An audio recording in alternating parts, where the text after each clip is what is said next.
29শে ডিসেম্বরে ভারপ্রাপ্ত চেয়ারম্যান তারেক রহমান 300 ফিটে স্টেজে দাঁড়িয়ে কি বলেছিলেন সেই কথাগুলো যারা শুনেন নাই নতুন করে আবার শুনে নেন। এই হুজুরটা কি বলতেছে একটু শুনুন, ভালো লাগলে ভিডিওটা শেয়ার করে সবার মাঝে ছড়িয়ে দেন।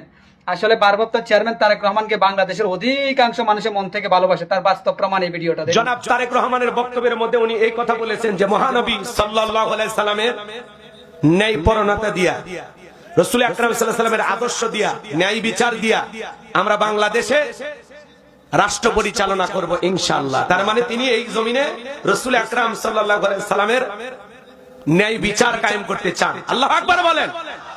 এই কথাটা তিনি বলেছেন এবং বারবার বলেছেন। আল্লাহর শুকরিয়া, রব্বুল আলামিনের কাছে আমি দোয়া করি, আল্লাহ আপনি আমাকে এই দেশে আসা সুযোগ করে দিয়েছেন। এজন্য তিনি বারবার আল্লাহর শুকরিয়া আদায় করেছেন।